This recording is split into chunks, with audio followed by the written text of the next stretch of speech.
buat Tuhan kita Yesus Kristus. Haleluya.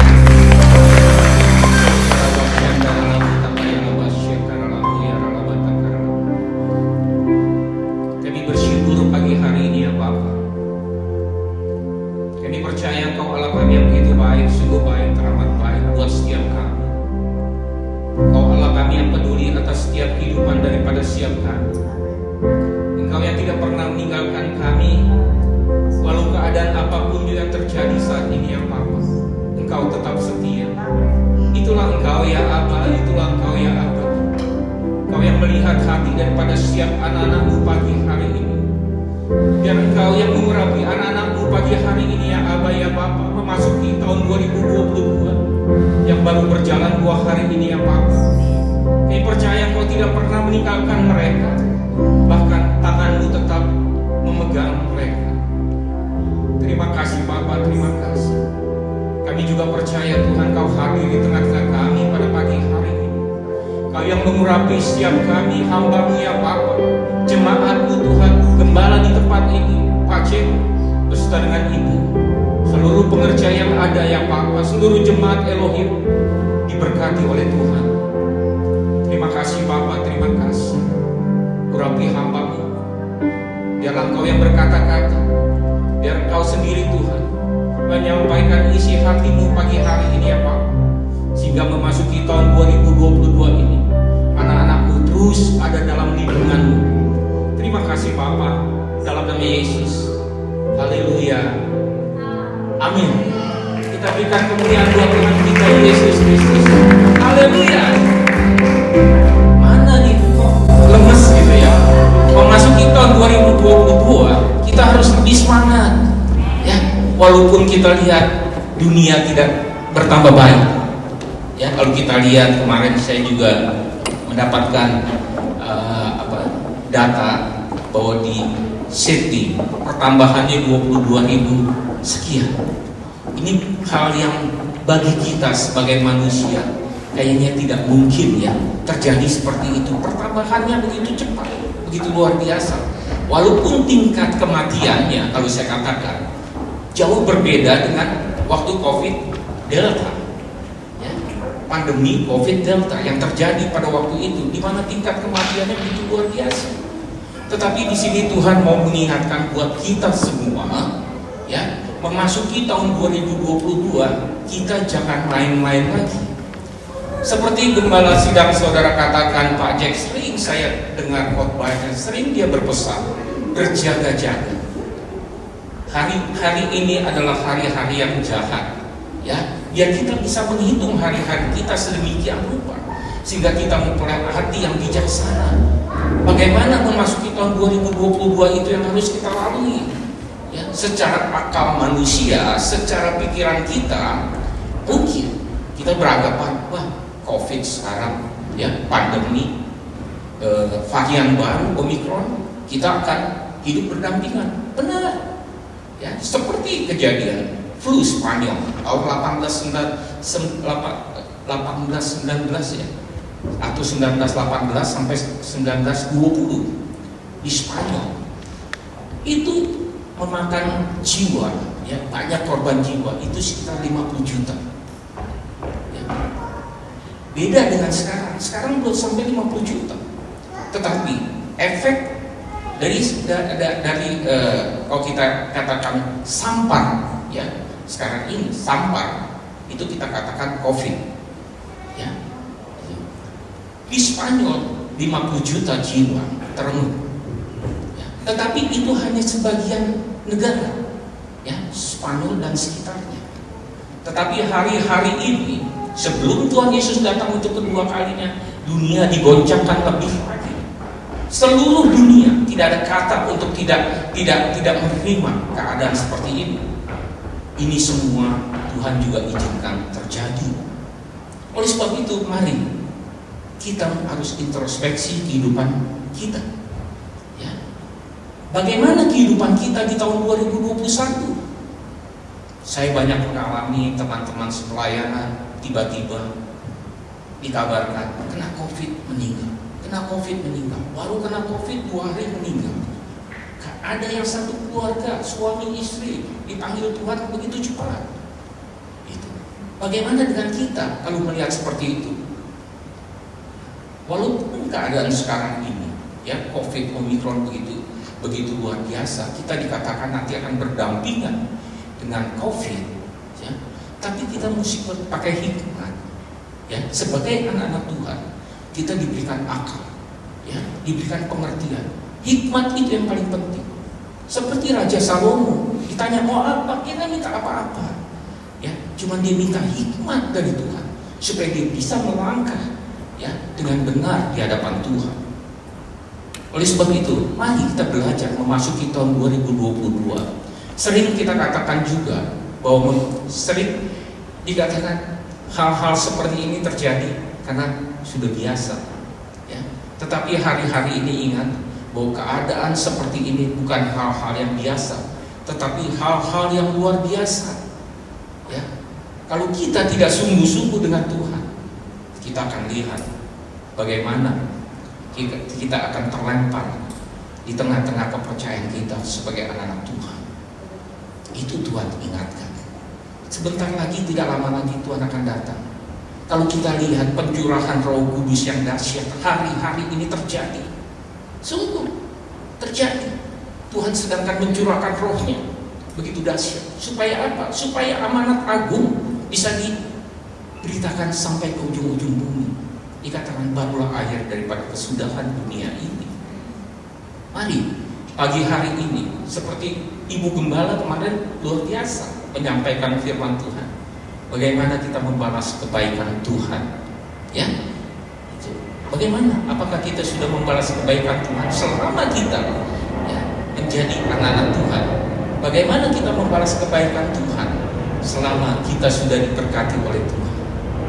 Berbicara berkat bukannya masalah materi saja, tetapi damai, sejahtera, sukacita, ya, kesehatan, kekuatan. Itu yang harus kita mengucap syukur. Nah, pagi hari ini saya ingatkan lagi, ya, firman Tuhan. Saya akan sampaikan bagaimana kita harus kembali kepada kasih mula-mula. Ya. Ini sering dikotbahkan oleh hamba-hamba Tuhan, kembali kepada kasih mula-mula. Karena kasih mula-mula itu sangat penting. Ya.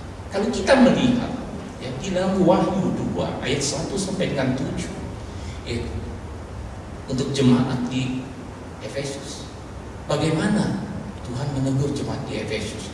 Jemaat di Efesus begitu luar biasa, tekun, rajin, sabar, ya, gitu. Tidak kompromi terhadap dosa, ya. Tetapi di situ Tuhan ingatkan kembali bahwa pada dasarnya jemaat di Efesus telah jatuh ke dalam hal yang dalam, ya. Karena apa? Meninggalkan kasih semula, meninggalkan kasih mula-mula. Ya, itu yang Tuhan tidak inginkan. Coba kita lihat di dalam Wahyu 2 ayat 1 sampai dengan 7, ya. Atau dari ayat Wahyu 2 dari ayat 2 sampai dengan ayat 7, ya. Saya akan bacakan buat saudara. Ini ayat pasti sudah sering saudara dengar, ya. Mungkin berulang-ulang, mungkin saudara katakan, udah bosan tuh Pak, wahyu lagi. Ya, tapi hari ini Tuhan ingatkan buat kita lagi. Kalau Tuhan ingatkan beberapa kali, berarti kita harus lebih sungguh-sungguh. Ya, itu. Kalau cuma sekali aja kita dengar firman Tuhan atau terkuatnya cuma di Efesus, ya biasa. Tapi kalau hamba-hamba Tuhan juga sudah banyak yang menyampaikan tentang ini, kita harus lebih waspada dan lebih hati-hati. Karena ini peringatan Tuhan menjelang di akhir zaman. Saya bacakan buat saudara Wahyu 2 mulai ayat 2 sampai dengan 7. Ayat 2. Aku tahu segala pekerjaanmu, baik jerih payahmu maupun ketekunanmu. Aku tahu bahwa engkau tidak dapat sabar terhadap orang-orang jahat, bahwa engkau telah mencobai mereka yang menyebut dirinya rasul, tetapi yang sebenarnya tidak demikian, bahwa engkau telah mendapati mereka berdusta, dan engkau tetap sabar dan menderita oleh karena namaku, dan engkau tidak mengenal lelah. Sampai di sini dulu, ya. Kita lihat bagaimana kesetiaan daripada jemaat Efesus, sabar, tekun. Mungkin ada di antara kita seperti itu. Ya, kita rajin, kita tekun, kita sabar. Ya, di dalam menghadapi sesuatu, kita rajin beribadah, kita rajin mengikuti segala kegiatan-kegiatan gereja. Ya, ya. Tetapi di mana kita akan melihat diri kita? Apakah itu yang kita berikan? Seperti jemaat di Efesus yang dikatakan di ayat 4. Namun demikian aku mencela engkau, karena engkau telah meninggalkan kasihmu yang semula. Ini yang ditekankan, kasih semula. Sebab itu ingatlah betapa dalamnya engkau telah jatuh. Bertobatlah dan lakukan lagi apa yang semula engkau lakukan. Jika tidak demikian, aku akan datang kepadamu dan aku akan mengambil kaki dianmu dari tempatnya. Jikalau engkau tidak bertobat. Ini pertobatan kembali yang diinginkan oleh Tuhan hari-hari ini. Memasuki tahun 2022, ya, mari. Banyak sekali dosa-dosa yang kita lakukan di tahun 2021. Tetapi kita mungkin tidak sadar apa yang kita lakukan, ya. Itu. Tetapi mari kita melihat lagi apa yang kita lakukan di tahun 2021. Ya. Apakah kita sudah menyenangkan hati Tuhan dengan sungguh-sungguh? Apakah kita cuma pura-pura, ya, di hadapan manusia? Kepura-puraan itu bisa manusia terkecoh, tetapi di hadapan Tuhan kepura-puraan itu tidak akan bisa mengelabui ibaratnya Tuhan. Oleh sebab itu mari, ya, apa yang kita lakukan tahun 2021, ya, kita belajar kembali bagaimana Tuhan mengasihi kita. Nah, saudara dikasih Tuhan, di ayat 6 di sini juga dikatakan, tetapi ini yang ada padamu, yaitu engkau membenci segala perbuatan pengikut Nikolaus yang juga aku benci. Dikatakan siapa bertelinga hendaklah yang mendengarkan apa yang dikatakan Roh kepada jemaat-jemaat. Barang siapa menang, dia akan kuberi makan dari pohon kehidupan yang ada di taman Firdaus. Siapa sih sebenarnya pengikut Nikolaus itu? Ya, siapa? Kenapa Tuhan juga membenci pengikut Nikolaus yang ada di Efesus? Pengikut Nikolaus yaitu mereka yang mengajarkan suatu ajaran di mana dikatakan bahwa percabulan, ya, itu tidak akan mempengaruhi keselamatan. Ini kan kalau kita katakan sekarang ini aliran-aliran sesat, ya, dikatakan percabulan tidak akan mempengaruhi keselamatan. Padahal keselamatan itu harus kita jaga dengan sungguh-sungguh. Ya, keselamatan harus kita jaga dengan sungguh-sungguh. Sekarang kita lihat di dunia ini, ya, begitu luar biasanya, dikatakan kan pada waktu Tuhan mau datang untuk kedua kalinya, orang yang jahat semakin jahat, orang yang baik semakin baik.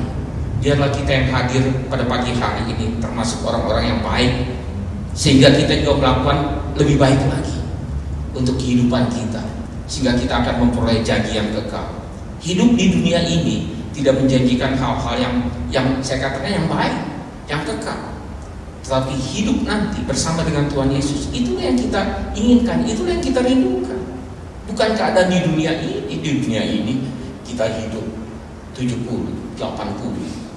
Setelah itu kesusahan.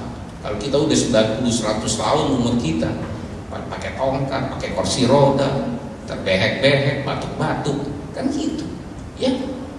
Tapi disinilah yang Tuhan inginkan agar kita mempunyai kasih mula-mula. Kasih mula-mula apa sih?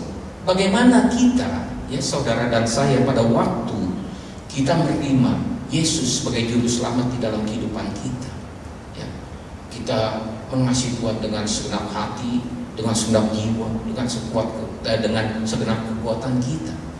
Ya, kita sungguh-sungguh, kalau perlu bangun tidur doa, baca firman, sampai lupa makan mungkin, ya, sungguh-sungguh mencari Tuhan. Gereja hari Kamis ada ikut, Rebo ada ikut, terus sepanjang minggu ikut, ya, kasih yang mula-mula. Bagaimana dengan sekarang? Seperti kita, orang dunia, kita mencintai seseorang, pada awal kita jatuh cinta pertama, coba yang anak-anak muda yang baru mengalami jatuh cinta ya, coba makan aja nggak bisa makan dia, senyum sendiri ya, sampai orang tuanya bilang, kenapa kamu kok ketawa-tawa sendiri ya, ketawa aja.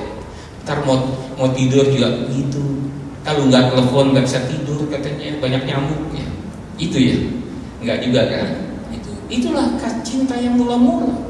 Bagaimana cinta kita kepada Tuhan ya, berbalik kembali ya, kita mengasihi Tuhan dengan sungguh-sungguh. Sekarang ini coba kita lihat ya, keadaan dunia. Kemarin sempat berbicara juga dengan Pak Jack, bilang iya di akhir zaman ya Pak Jack ya. Pak Jack bilang iya, kawin mengawinkan, LGBT di mana-mana. Coba perempuan dengan perempuan, laki dengan laki, kawin di gereja lagi, diberkati lagi. Coba, apakah ini bukan tanda-tanda dunia sudah rusak? Ya, kita lihat saja. Saya pernah lihat di YouTube-nya tuh, di Taiwan apa di mana tuh, ya, perempuan sama perempuan, laki dengan laki. Ini yang dikatakan dunia sudah semakin tua. Oleh sebab itu Tuhan ingatkan kembali, kita jangan ngikut ya, keadaan dunia yang tidak menjanjikan, tapi biarlah kita tetap mempunyai iman, berpengharapan terus kepada Tuhan Yesus. Nah, oleh sebab itu saya katakan bahwa untuk kita mempunyai kasih yang mula-mula, bagaimana sih orang yang punya cinta yang mula-mula kepada Tuhan Yesus ya? Satu, sebenarnya hidup kita ya, bukannya kita lagi, hidup kita adalah untuk Kristus. Bagaimana bisa Pak hidup kita untuk Kristus? Ya benar, karena tadinya kita adalah orang yang berdosa, upah dosa maut, mati. Tetapi Tuhan yang begitu baik ya, sebentar kita akan masuk perjamuan kudus dengan Gembala Pak Ceng ya, mati digantikan kita. Tapi Tuhan Yesus yang tidak berdosa ya, mati di kayu salib untuk menggantikan dosa-dosa kita, menebus dosa-dosa kita. Oleh sebab itu kita hidup bukannya hidup kita lagi, tapi Kristus yang hidup dalam kita. Kalau Kristus yang hidup di dalam kita, bagaimana kita melakukan hal-hal yang tidak baik atas tubuh kita ini? Dikatakan di dalam firman, tubuh ini adalah bait Allah yang harus dijaga. Jangan dibuat seenaknya aja gitu. Merokok boleh nggak? Nggak boleh. Itu kenapa? Di firman tidak ada kata-kata dilarang merokok. Adanya di pompa bensin Pak, dilarang merokok gitu. Bisa terjadi kebakaran katanya gitu kan. Tapi di Alkitab tidak ada. Bagaimana?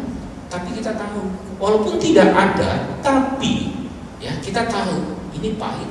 Roh Kudus tidak boleh dirusak ya, dengan masuk merokok asap dalam tubuh ini ya. Oleh sebab itu mari kita pergunakan ya tubuh kita, hidup kita ya, kita persatukan dengan Roh Kudus ya, supaya kita berjalan dengan baik. Itu yang pertama. Yang kedua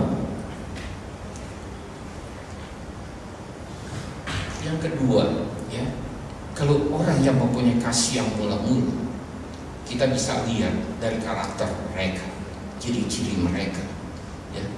Mereka tidak lagi memikirkan, memprioritaskan berkat. Kok gitu Pak? Kan kita masih di dunia ini, perlu berkat ya. Lu enggak gimana kita hidup Pak?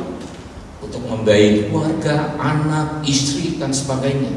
Tapi ingat ya, prioritas berkat itu nomor, kalau Pak Cek juga sering katakan itu nomor sekian, itu bonus dari Tuhan. Benar. Yang penting bagaimana kita melakukan kehendak Tuhan. Ya, prioritas, jangan diprioritaskan. Apa yang menjadi prioritas hidup kita? Tuhan Yesus atau kehidupan dunia? Makanya saya ingatkan, hari-hari ini kita harus lebih lagi memikirkan perkara-perkara yang di atas, bukan perkara-perkara yang di dunia. Bukan soal makan minum ya, tapi bagaimana kita memikirkan keadaan yang di atas. Bagaimana kita menyenangkan hati Tuhan. Kalau Tuhan disenangkan oleh kita, berkat itu mah kita belum minta aja Tuhan berkasih. Ya, Tuhan sediakan, yang penting kita setia tidak. Itu. Saya punya kesaksian. Ya, mungkin anak-anak saya tahu itu hamba Tuhan siapa orangnya. Karena mereka dulu juga masih kecil bermain dengan anak-anak mereka. Dia hamba Tuhan yang begitu setia. Ya, dia mengandalkan lutut di atas segala-galanya. Ya, pada suatu saat istrinya sakit, dia mengalami sakit. Ya, dibawa untuk periksa ke rumah sakit. Ke rumah sakit di Indonesia nggak kayak di Sydney mungkin, ya nggak kayak di Australia. Kita daftar harus kasih uang muka. Kalau tidak ada uang muka, kita ditolak. Coba bayangkan, kita sakit, kita mau masuk ke rumah sakit, kita perlu uang muka. Dia ngantri untuk daftar, ada 4 orang kalau nggak salah di depannya dia. Semua dimintain ya uang muka. Sedangkan dia daftar untuk daftar istrinya, dia tidak mempunyai uang. Ya. Sampai dia berdoa, waktu ngantri di barisan dia berdoa, Tuhan, ya, gimana kalau saya harus memberikan DP uang muka untuk istri saya masuk rumah sakit? Saya tidak punya uang, Tuhan. Ya. Terus dia dengan iman dia lakukan itu sampai di pendaftaran. Ini bukannya luar biasa karena Tuhan. Ya. Pas sampai di pendaftaran, dia tidak ditanyakan mana DP-nya tuh mesti store sekian baru bisa masuk. Nama siapa, ini siapa, oke, masuk. Coba. Itu karena Tuhan, karena kesetiaan. Ya. Bagaimana dengan kita? Kita mau nggak setia dengan Tuhan? Sehingga jangan kita memikirkan hal-hal berkati saya Tuhan, berkati saya Tuhan. Jangan. Kita prioritaskan hidup kita untuk Tuhan. Baru Tuhan akan menambah-nambahkan. Ya. Setelah beberapa hari di opnam di rumah sakit, dia mau tahu dong biayanya berapa, pasti cukup besar. Beberapa hari dia tanya ke bagian administrasi, Pak, tagihan saya berapa? Oh Pak, tagihan Bapak sudah lunas nih, sudah ada yang bayar. Siapa yang bayar? Tidak tahu. Sampai detik ini pun dia tidak tahu. Coba, itu Tuhan kita luar biasa. Beri kemuliaan buat Tuhan kita Yesus Kristus. Haleluya. Oleh sebab itu kita jangan main-main, ya, kita sungguh-sungguh. Saya sering kalau ikut khotbah daripada Pak Jack di akhir khotbah selalu bilang itu, ayo sungguh-sungguh, jangan main-main, berjaga-jaga. Itu yang saya sering dengar itu. Nah, bagaimana kita? Apakah kita melakukan itu? Harus hari-hari ini. Ya, gitu. Jangan kita. Ya, mungkin secara manusia saya juga tidak bisa salahkan ya. Kadang-kadang kan kita secara manusia berpikir, oh gimana ya? Apa Tuhan berkati saya atau tidak? Atau ini atau itu. Tetapi tetaplah beriman. Iman sebesar biji sesawi saja Tuhan perhitungkan. Apalagi kita mempunyai iman yang besar, ya, yang berharap hanya pada Tuhan. Oleh sebab itu juga yang ketiga, tadi yang kedua ya. Jadi kita tidak perlu memprioritaskan berkat. Nah, bergairah melayani Tuhan. Nah, bagaimana dengan kita? Melayani Tuhan itu bukannya berarti yang jadi worship leader, jadi singer, pemain musik, pengkhotbah, bukan. Kita semua, jemaat pun juga, ya, bisa melayani Tuhan. Melayani Tuhan dalam arti apa? Ya, dalam arti bagaimana kita di lingkungan kita, bagaimana di keluarga kita. Saya yakin banyak di keluarga kita, saudara-saudara kita yang masih belum menerima Yesus di tengah-tengah kehidupan mereka. Oleh sebab itu tugas kita. Jangan kita mentang-mentang sudah diselamatkan, ya biarinlah dia. Habis diinjilin dia nggak mau juga. Malah gua dimarah-marahin sama dia, dibentak-bentak lagi. Kata ngapain? Susah-susah nginjilin, tapi gue yang diomelin. Enggak begitu. Bagaimana kita terus ya berfokus? Pasti Tuhan juga berikan kekuatan buat kita untuk kita dapat menginjil, ya, untuk dapat memberitakan firman di tengah-tengah keluarga kita, di tengah-tengah lingkungan kita. Ya, bergairah terus bergairah, ya. Tahun 2022, ya, buat hamba-hamba Tuhan di sini, ya, terus bergairah. Semua pengerja-pengerja di tempat ini terus bergairah. Ya. Percayalah, tahun-tahun yang akan datang tidak bertambah baik. Catat ini, tidak akan bertambah baik. Ya. Akan terjadi terus goncangan-goncangan. Karena memang firman Tuhan seperti itu katakan. Goncangan-goncangan semakin dahsyat, semakin luar biasa. Tetapi di balik itu, penuaian jiwa terbesar terakhir akan terjadi. Lihat di Indonesia, gempa di mana-mana sekarang ini. Ya, banjir di mana-mana, Gunung Merapi meletus luar biasa. Tapi di balik semuanya itu pasti penuaian jiwa yang kita harapkan terjadi di dunia ini. Ya, dulu kita berpikir, waduh, penuaian jiwa, ya, memberitakan Injil sampai ke ujung-ujung bumi, apa bisa? Ya, kita berpikirnya seperti itu. Tapi kalau kita lihat hari-hari ini, pasti bisa. Karena gereja sekarang ini tidak dibatasi oleh gedung, ya, bebas. Saudara mau buka apa sekarang? Oh, mau dengar khotbah siapa? Si A yang ada di Amerika, tinggal klik aja, keluar, dengar khotbah. Mau di mana? Ya, buka di Australia, buka aja. Siapa yang khotbah? Ya kan? Gitu. Di Indonesia kita cari pendeta-pendeta mana nih yang kita suka. Mau dengar nih pesannya apa sih? Buka aja. Tanpa batas gereja. Penginjilan tanpa batas. Sedangkan di Indonesia saja, di pelosok-pelosok sekarang dibikin tiang-tiang pemancar untuk dapat menerima wifi anak-anak. Sehingga apa? Kelak nantinya Injil diberitakan sampai ke pelosok-pelosok pedalaman. Tuhan begitu luar biasa bekerja.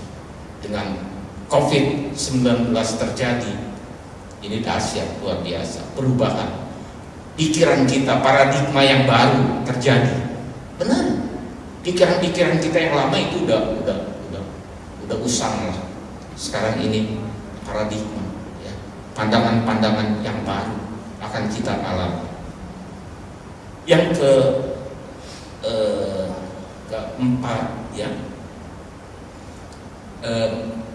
di sini Tuhan ingin yang seperti tadi saya sampaikan, melaksanakan amanat agung.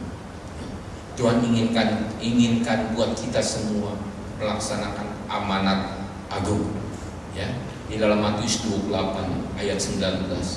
Karena itu pergilah jadikanlah semua bangsa muridku, baptislah mereka dalam nama Bapa dan Anak dan Roh Kudus, dan ajarlah mereka seperti yang Tuhan Yesus perintahkan untuk mengajar mereka.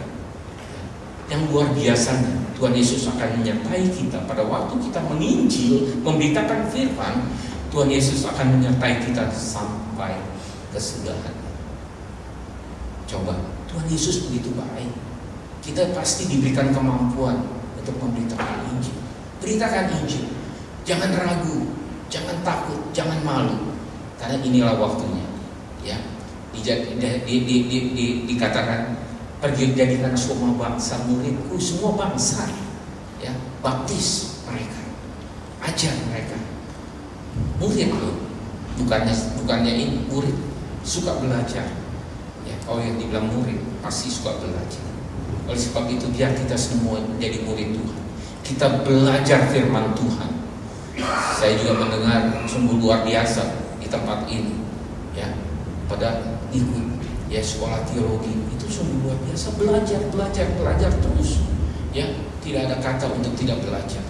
Sehingga kita mengenal Tuhan Yesus dengan lebih sungguh-sungguh. Yang tadi yang kelima, ya, sekarang yang keenam. Ya, yang kelima, ya. Oh ya, yang kelima, yang terakhir. Ya, yang kelima yaitu melakukan firman Tuhan. Ya, bagaimana? Kadang-kadang kita hanya sebatas pikiran kita. Nah, dengan pikiran perkataan kita tidak sesuai dengan tindakan kita. Ya. Oleh sebab itu bagaimana kita harus merenungkan, kita baca firman, kita renungkan, terutama kita lakukan. Itu.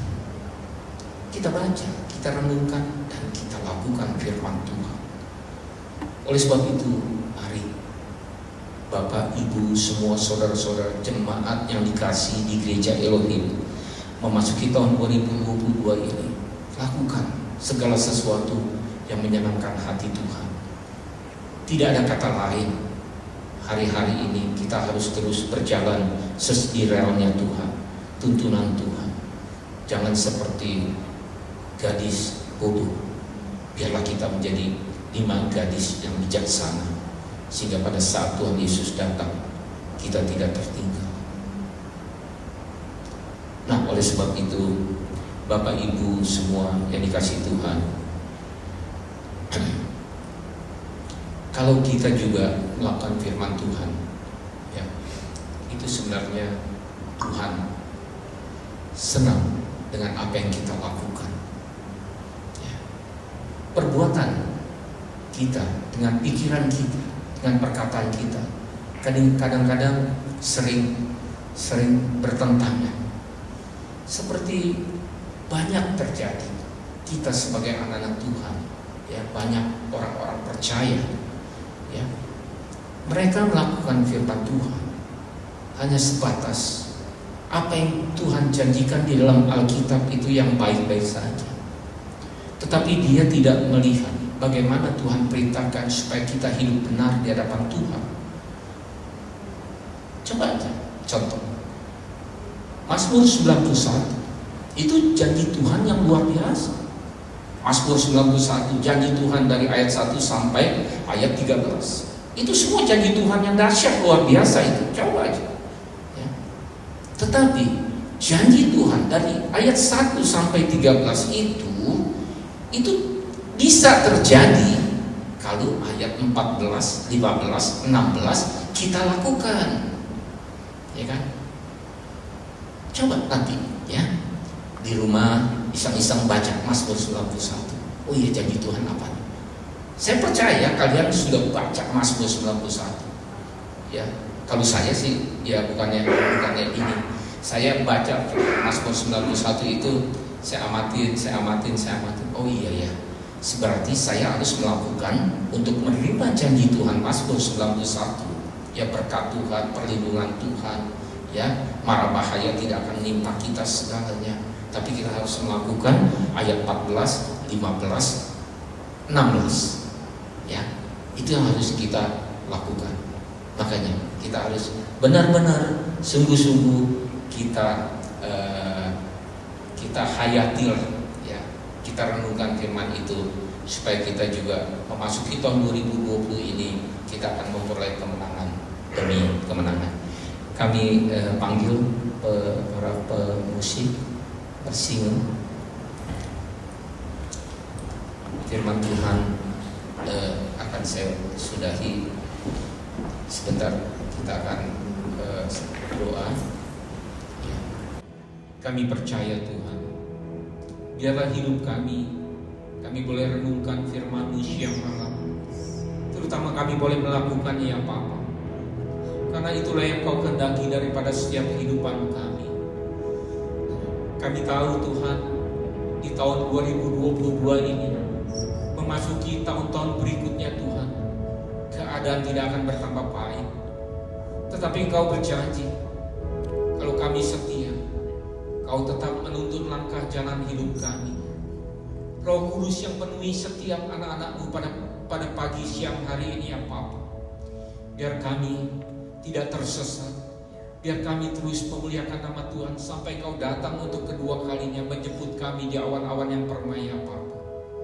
Terima kasih Engkau terlalu baik buat kami. Dengan apa kami balas kebaikan-Mu ya Tuhan?